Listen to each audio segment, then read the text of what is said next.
নমস্কাৰ আজি কিছুদিন পূৰ্বে মেঘালয়ত যি ঘটনা হ'ল সেয়া শুনি আসলতে সঁচাকৈ দুখ পাইছোঁ আৰু খুব আনফৰ্চুনেট আসলতে গোটেই ঘটনাটো কিন্তু এইখিনিতে মই ক'ব বিচাৰিম এটা বেলেগ কথা এই ঘটনাটো হোৱাৰ পিছৰে পৰা এতিয়ালৈকে অসমৰ বহুত জনপ্ৰিয় লোকে নিজৰ ছ'চিয়েল মিডিয়াত মেঘালয়লৈ কোনো নাযাব, মেঘালয়ক বয়কট কৰক, মেঘালয়ৰ গাড়ী আমাৰ ইয়াত সোমাবলৈ নিদিব, আমি ইয়াত আমাৰ মানুহ নগ'লে মেঘালয় কেনেকৈ চলে চাই ল'ম, এনেকুৱা ধৰণৰ বহুত মানে উচতনিমূলক মন্তব্য নিজৰ ফেচবুকত লিখিছে আৰু তাত হাজাৰ হাজাৰ কমেণ্ট, মানুহেও নিজক ক্ষোভ উজাৰিছে আৰু মানুহৰ মনত সকলোৰে মনত ক্ষোভ আছে বৰ্তমান সময়ত আৰু এই ইছ্যুটোৱে বহুত বেছি চেঞ্চিটিভ হৈ আছে। গতিকে মই সকলোকে অনুৰোধ জনাম, কাৰণ দুয়োখন চৰকাৰে লগত প্ৰশাসনে এই গোটেই চিটুৱেশ্যনটো ঠিক কৰিবলৈ আৰু আকৌ শান্তি ঘূৰাই আনিবলৈ বহুত চেষ্টা কৰি আছে আৰু এইটো এটা ল এণ্ড অৰ্ডাৰ চিটুৱেশ্যন। যেতিয়া ল এণ্ড অৰ্ডাৰ চিটুৱেশ্যন এটা হয়, মই ভাবোঁ যে পাব্লিক ফিগাৰবিলাকে তেওঁলোকক সহযোগ কৰা উচিত আৰু যদি নিজে একো কৰিব নোৱাৰে ঘৰত মনে মনে বহি থাকক, ফেচবুকত উচতনিমূলক মন্তব্য দি মানুহখিনিক আৰু উত্তেজিত নকৰিব, খুব বেয়া কথা। আৰু তেনেকৈ হ'লে চৰকাৰৰ প্ৰশাসনো বিফল হ'ব এই গোটেই ঘটনাটো আকৌ শান্তি ঘূৰাই আনিবলৈ।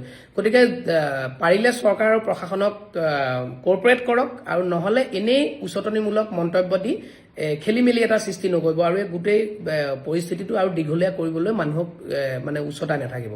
Thank you. নমস্কাৰ আজি কিছুদিন পূৰ্বে মেঘালয়ত যি ঘটনা হ'ল সেয়া শুনি আসলতে সঁচাকৈ দুখ পাইছোঁ আৰু খুব আনফৰ্চুনেট আসলতে গোটেই ঘটনাটো কিন্তু এইখিনিতে মই ক'ব বিচাৰিম এটা বেলেগ কথা।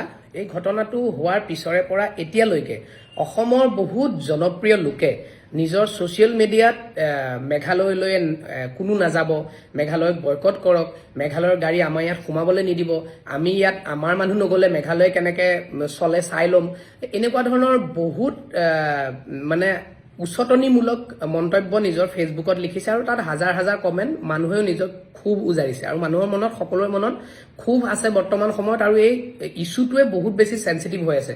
গতিকে মই সকলোকে অনুৰোধ জনাম, কাৰণ দুয়োখন চৰকাৰে লগত প্ৰশাসনে এই গোটেই চিটুৱেশ্যনটো ঠিক কৰিবলৈ আৰু আকৌ শান্তি ঘূৰাই আনিবলৈ বহুত চেষ্টা কৰি আছে আৰু এইটো এটা ল এণ্ড অৰ্ডাৰ চিটুৱেশ্যন। যেতিয়া ল এণ্ড অৰ্ডাৰ চিটুৱেশ্যন এটা হয়, মই ভাবোঁ যে পাব্লিক ফিগাৰবিলাকে তেওঁলোকক সহযোগ কৰা উচিত আৰু যদি নিজে একো কৰিব নোৱাৰে ঘৰত মনে মনে বহি থাকক, ফেচবুকত উচতনিমূলক মন্তব্য দি মানুহখিনিক আৰু উত্তেজিত নকৰিব, খুব বেয়া কথা। আৰু তেনেকৈ হ'লে চৰকাৰৰ প্ৰশাসনো বিফল হ'ব এই গোটেই ঘটনাটো আকৌ শান্তি ঘূৰাই আনিবলৈ।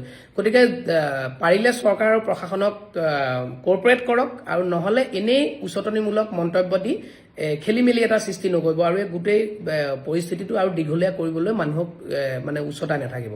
Thank U.